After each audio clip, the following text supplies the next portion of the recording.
Welcome to Comics Bazaar, the channel of comics commentary and arcana. This video features Uncanny X-Men number 218, cover dated June 1987. So this is a very striking, dynamic cover by Art Adams, inked by Bob Wiacek.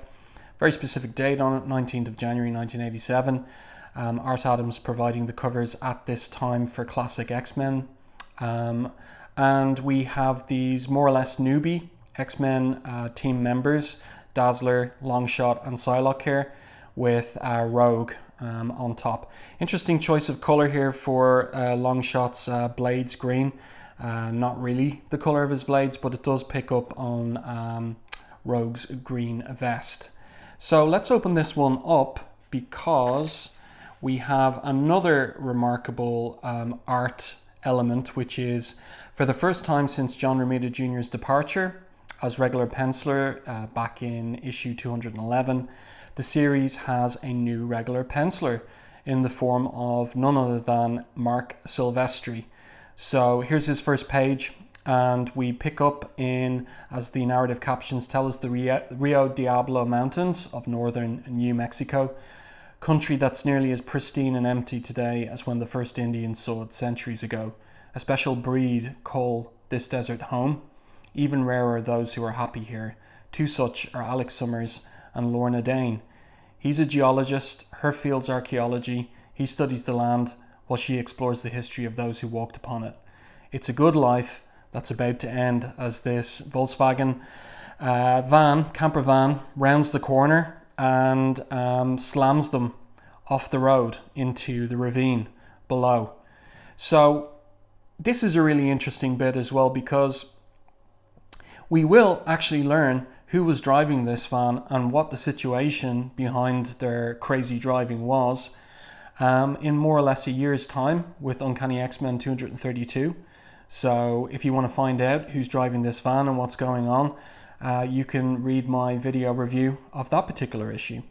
So Lorna and Alex, their Jeep careers off the roadside down into a ravine. We've got dynamic art here by Silvestri illustrating the crashing rolling Jeep. Now, a thought I did have as I was rereading this was, why doesn't Lorna use her magnetic powers to steady the Jeep as it crashes down into the ravine? But in any case, that doesn't happen, and the roll bar and seat belts save them from any really severe injury and or death.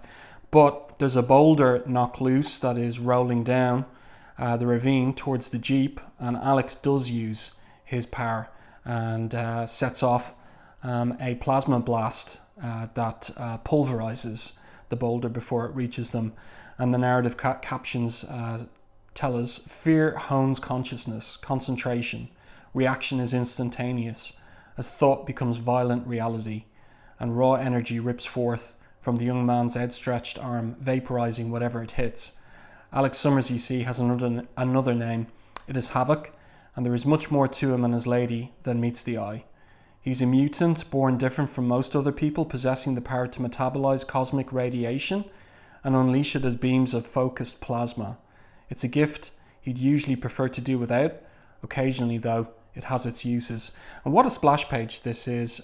Dynamic, telling the story. We've got the cool little details of the grocery bags with their items which have spilled out onto the ground as well. So great storytelling by Silvestri in these opening 3 pages. And this is the creative team here for this particular story entitled Charge of the Light Brigade. Chris Claremont is our writer. Marc Silvestri, note the misspelling of his first name, and Dan Green, artist. So what that means is that Silvestri is providing breakdowns and Dan Green is finishing the art. Glynis Oliver, colorist, and Tom Orzechowski, letterer, rounds out the creative team. So then we have a scene. No, we don't, not yet. We've got one more page with Alex and Lorna later. So they've set up some makeshift shade with the overturned Jeep there, using the bumper to stretch out some material that's giving them shade. And Lorna is maybe worse injured than Alex. He's checking on her here, checking on the groceries too. Eggs are busted and the milk's all spilt rather.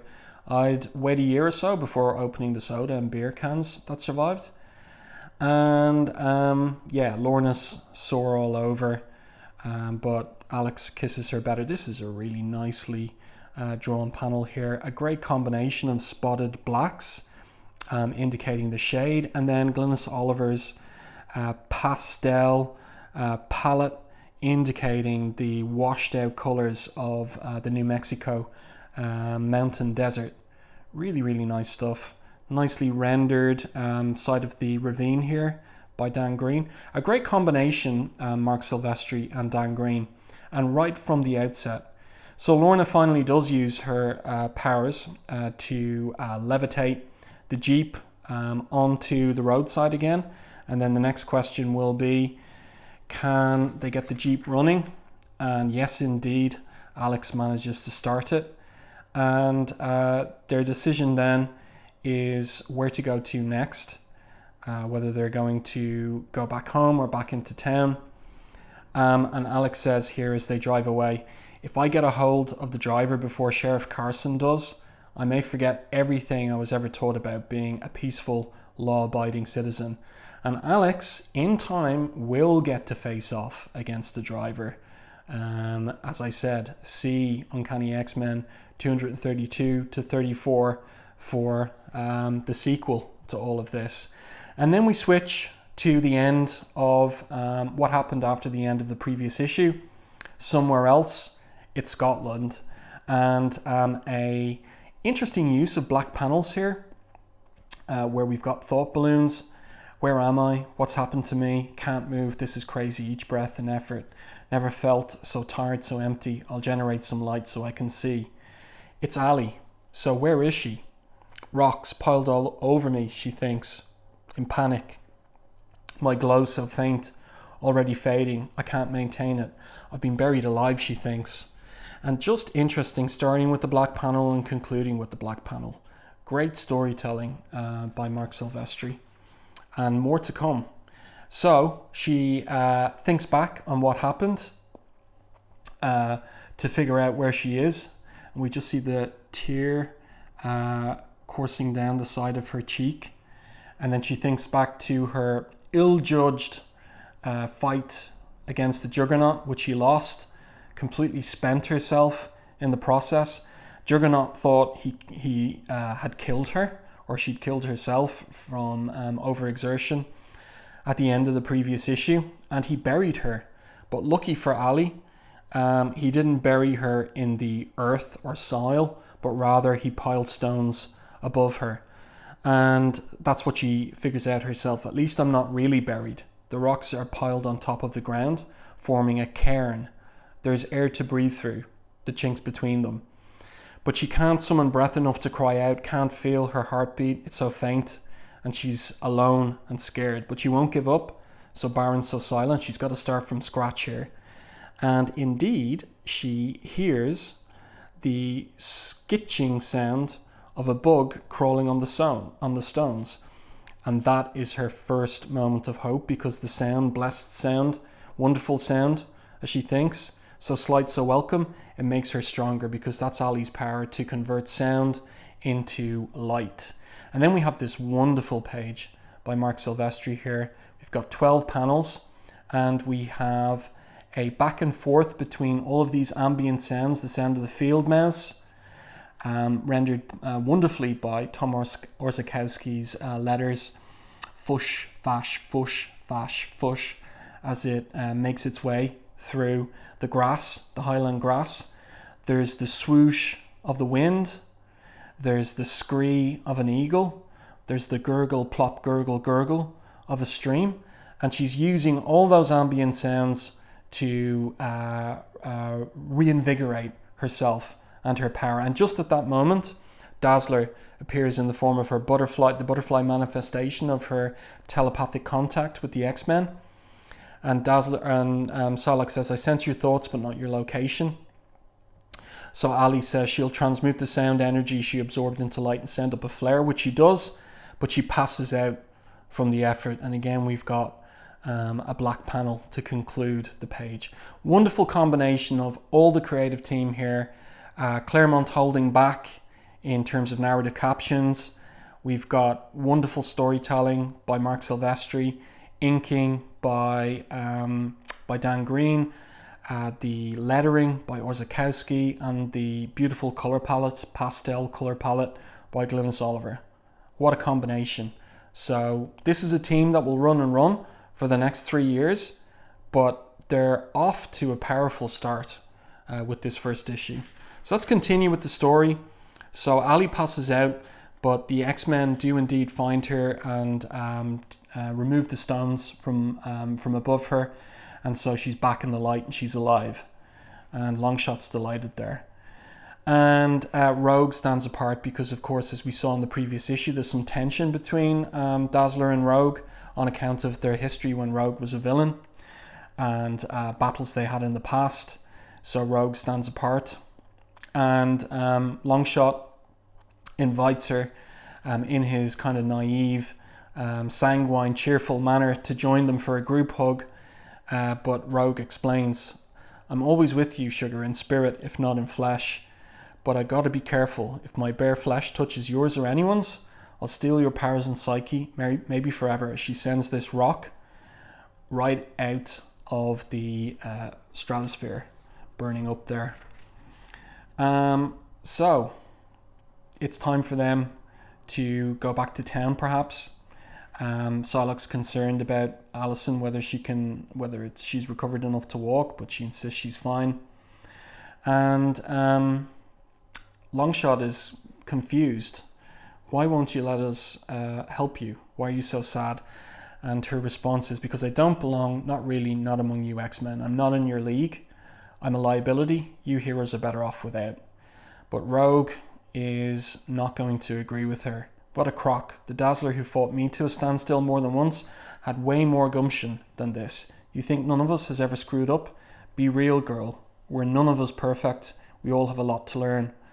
And Psylocke sums up, "That is why we are a team, to balance out those weaknesses so the whole becomes stronger than the sum of the parts." And that was the lesson that Banshee was trying to teach them with the training on Moor Isle, the training exercise on Moor Isle in the previous issue. And that has been a theme over the course of the last few issues after Mutant Massacre, where the team has been shaken up. Old members have left on account of injury, Nightcrawler, Shadowcat, Colossus, and we have these new members. And the whole larger question is, are these people who haven't really worked together before going to be able to trust each other and to work in combat gestalt, as Banshee put it in the previous issue? And we'll see whether they do manage that in this issue. So they hear an emergency bulletin on the radio of their vehicle that there's trouble in Edinburgh, that Juggernaut's tearing up the town. So, this our play X-Men or what? Asks Rogue. So they're heroes, so of course it is. And now we get an establishing shot of Edinburgh by Marc Silvestri and Dan Green. And our narrative caption here: 150 miles to the south and east, across the Grampian Mountains, near the mouth of the Firth of Forth, stands Scotland's proud and ancient capital, Edinburgh. Dominating the city skyline is the extinct volcano known as Arthur's Seat. And this is a trope of Claremont's, in particular in this era, where he gives us these captions that establish a little history, gives a little potted history and a sense of the place. And complementing the art. So this is pretty cool. Rogue, rather like Superman, flying in the car, and they land on a hill overlooking the city. Tough. So it's Longshot says, "Wow, New York's mostly made of glass. This place is all of stone." And Psylocke says, "Tough and sturdy, Longshot, like its people." So they're looking for Juggernaut. And Psylocke says she can't sense Juggernaut's thoughts because they are protected by his helmet and also the magic that gives him his power. But I can easily direct you to those who are encountering him. So she's picking up on their panic and able to direct Rogue then to where Juggernaut is tearing up Edinburgh. So she comes in like a rocket. Here we see him tossing a car with ease. She lands behind him. This is really nicely rendered here.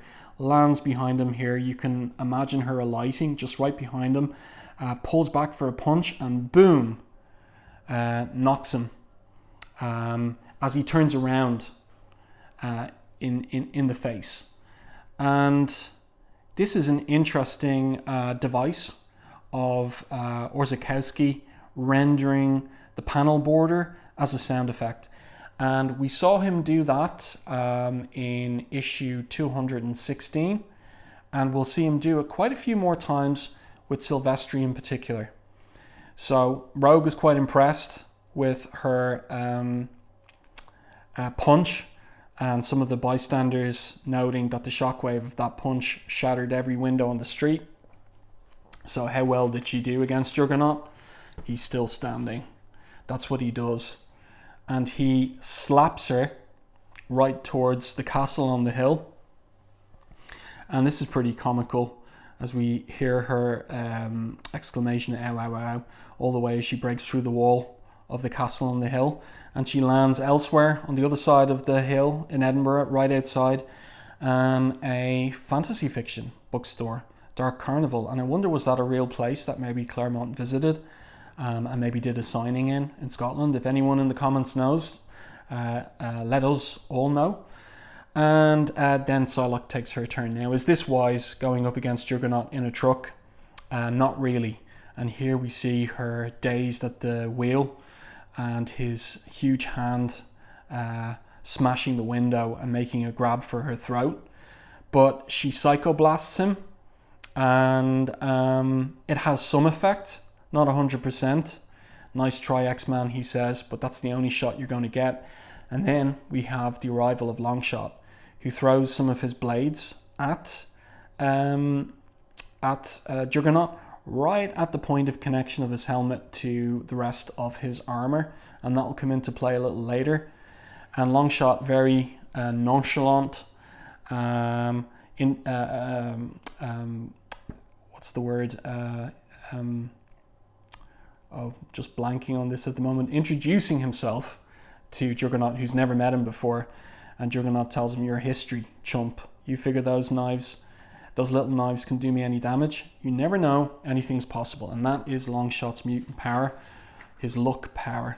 So he dodges all of Juggernaut's attempts at punching him or catching him out here, and just great storytelling and dynamic action sequences by Silvestri. And note all of this without any particular anchor images as well. We've got 7 panels on the page here.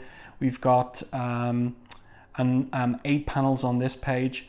So there isn't really any kind of like grandstanding anchor images on any of these pages. Silvestri more concerned to tell the story in this particular issue. And nicely done. But finally, Juggernaut figures out a way to best Longshot by bringing an entire building down on top of him. So Psylocke goes to the rescue while Juggernaut stalks off. Dazzler helps her, and Rogue, of course, is the one who's going to be able to do the most to pull the masonry off of Longshot, and he's okay. And in usual cheerful form. So they pull him out, and now they're going to have to think about how to approach taking out the Juggernaut. They're going to need some kind of a better strategy, yes? So the Juggernaut's still rampaging through the town, and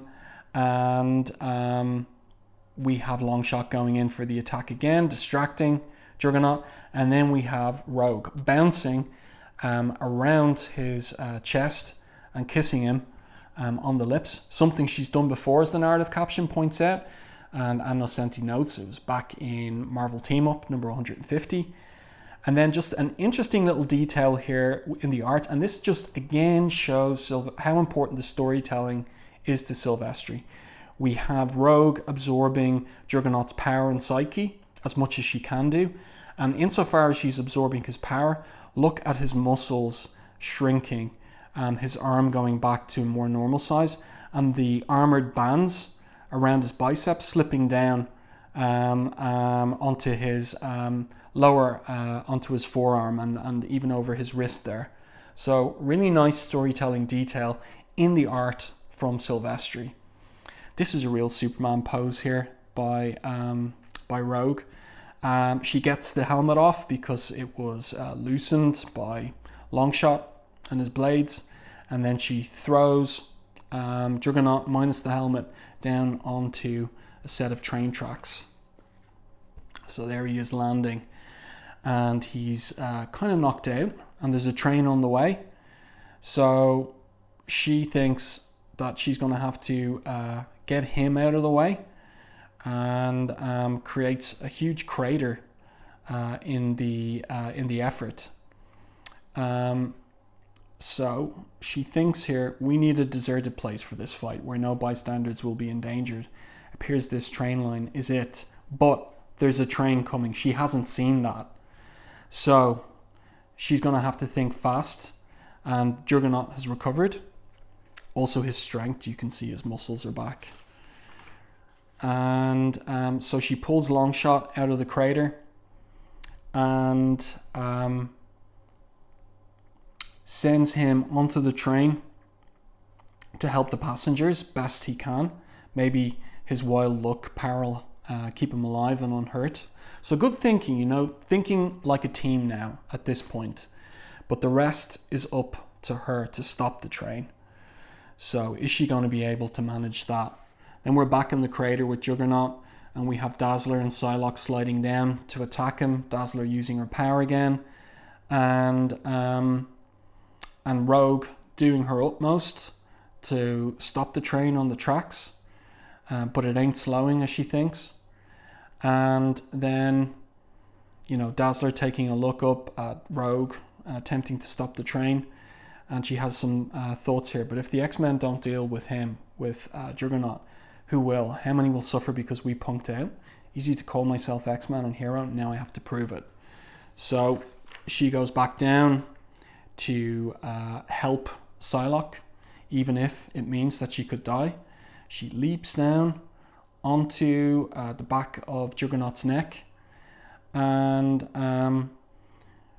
we're told here that she's going to loosen his skull cap like his helmet, which also protects him from psychic attacks. So she lasers through the straps of the skull cap, exposing his head, and then Psylocke is able to psychoblast him. So that takes out the Juggernaut, but is Rogue going to be able to stop the train? Yes. And she whispers to herself that she's getting too old for this. Again, just great action sequence, great storytelling by Silvestri. Now, one thing to note as well, and this occurred to me as I was going through this issue, he's using quite a lot of panels here. So how many have we got on this page? We've got 7 there, 7. We've got 10 panels on this page. And part of that is, no doubt, that he's getting used to Claremont's script, and he is trying to render every facet of it. And we will see in time, as he gets more used to collaborating with Claremont, that he brings the panel count down to roughly around 6, and sometimes less. So in this first issue, it definitely is the case that he's trying to squeeze as much of the story beats in Claremont's script onto the page. But it's nicely done, definitely done. And I'm sure that Claremont was impressed when he saw the art job come back. And it's unclear whether at this point 218 Silvestri was engaged to be the regular penciler, because it's not indicated in the credits box.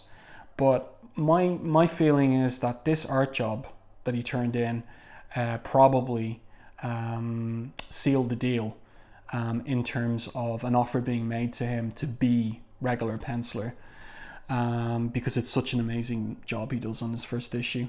So then we have the X-Men helping with the cleanup, Juggernaut getting carted off by the police or military. And we have this interesting little conversation between Dazzler and Psylocke in terms of how they're going to obscure their identities. So Dazzler says, "I'm generating light on just the right frequency to fog any photograph and scramble any TV picture of us. But what about the people who see our faces?" And Psylocke says, "A variation on your theme. I'm telepathically scrambling their perceptions of us so they'll remember their ideal image of a superhero rather than the real thing." And this is like a setup and preview of what Roma would do for the X-Men after they come back from the dead in Uncanny X-Men 228, where she makes a spell that makes them invisible from all electronic recordings. So here at the end, you know, we have these like the tension between Ali and Rogue resolved by the high five. And it's just something that shows up in Silvestri's art. So thinking about the characterization really comes out. And something else, of course, to note about Silvestri's art is just the attractiveness of it as well. And indeed, the attractiveness of his rendering of the characters, the female characters in particular, with the supermodel long legs, slim waists, no doubt. Very appealing for many readers originally when these issues came out, and looking quite modern and really marking a new gear shift in terms of the identity of the series with this Claremont Silvestri team and Dan Green going forward. So what they also learn and discover on this page is that Juggernaut wasn't the full story. He was working in partnership with Black Tom Cassidy, who has just robbed the Bank of Scotland. Juggernaut was the diversion. So the X-Men haven't got 100% victory here. So Psylocke sums up, Rogue is frustrated, but Psylocke sums up, "We win, yet also lose. Such, my friends, is life. Today we began forging ourselves into a team, but we also learned how far we've yet to go before we're done and can well and truly call ourselves X-Men." And then, last page, we go back to New Mexico. Same night, half a world away, and we have Alex and Lorna have tracked down where that Volkswagen camper van came from. They track it to a campsite, but there's no campers there. Every tent, every piece of equipment has been torn apart, says Havok with his 1980s red bandana. And Lorna, archaeologist, discovers that something crashed, and not that long ago, ended up against that ridge beneath the rockfall. A plane maybe, smugglers maybe, let's find out. So, plasma bolts and focused magnetic energy tear at the hillside until, what the devil? Devil is right, says Havok. The campers, they've all been butchered, and what's that thing behind them? And Havok says, it's a Starshark.